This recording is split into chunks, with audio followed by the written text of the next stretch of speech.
جب موسیٰ نے اپنی قوم کے لیے ہم سے پانی مانگا تو ہم نے کہا کہ اپنی لاٹھی پتھر پر مارو.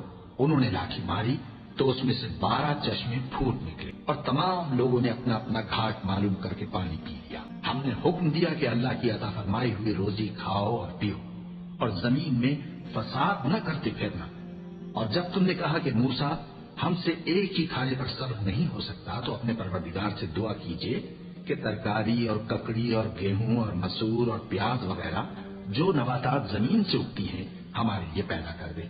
انہوں نے کہا کہ عمدہ چیزیں چھوڑ کر ان کے بدلے ناقص چیزیں کیوں چاہتے ہو؟